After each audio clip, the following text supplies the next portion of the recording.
টুনি স্বপ্নতে আপনাদের সবাইকে স্বাগতম। আজকে ছোট্ট একটি ভিডিও আপনাদের সাথে শেয়ার করব সরিষা বাটা দিয়ে কুমড়ো পাতার বড়া। এখানে আমি কিছু কুমড়ো পাতা নিয়েছি, নিয়ে পাতাগুলো আমি ভালো করে ধুয়ে পরিষ্কার করে নিয়েছি। নিয়ে এই যে কুমড়ো পাতার উপরে যে শিরগুলো আছে, এই যে শিরগুলো এভাবে তুলে ফেলে দিতে হবে।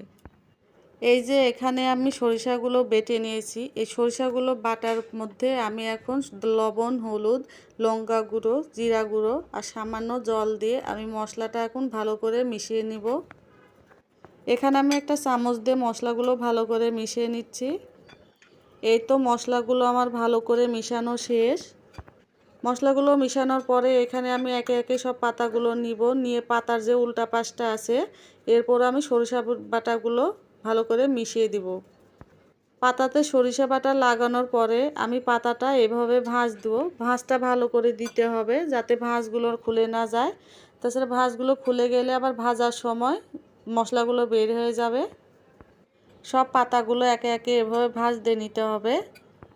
মাছ মাংস তো আর সবসময় খেতে ভালো লাগে না, তাই মাঝে মধ্যে যখন ডাল রান্না করা হয় ডাল ভাতের সাথে কুমড়ো পাতা এভাবে বড়া বানালে কিন্তু খেতে খুব ভালো লাগে। কুমড়ো পাতাগুলো আসলে শহরে তেমন একটা পাওয়া যায় না, গ্রামে থাকলে এই বর্ষার সময় এই কুমড়ো পাতাগুলো বেশি পাওয়া যায়। তো একে একে সব পাতাগুলো নিয়ে আমার মশলাটা মাখানো শেষ।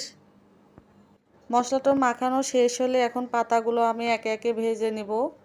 ভাজার জন্য এখানে তেলটা যখন গরম হবে তখন আমি পাতাগুলো একে একে দিয়ে দিব। চুলার জালটা একদম এখানে আমি কমায় দিব, তাছাড়া পাতাগুলো আবার পুড়ে যেতে পারে। এখানে চুলার জালটা একদম লো আঁচে দিতে হবে, দিয়ে আস্তে আস্তে করে এগুলো ভেজে নিতে হবে।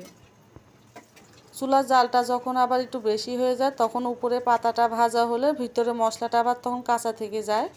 একদম লো আছে এই যে পাতাগুলো আমি এভাবে ভেজে নিয়েছি। পাতাগুলো কিন্তু একদম মচমচা করে ভাজতে হবে, তাহলে খেতে কিন্তু বেশি ভালো লাগে। একে একে সব পাতাগুলো আমি এভাবে ভেজে নিব। যাক, পাতাগুলো সব আমার ভাজা শেষ। ভিডিওটি ভালো লাগলে সবাই লাইক কমেন্ট করবেন আর পাশে থাকবেন। সবাই ভালো থাকবেন।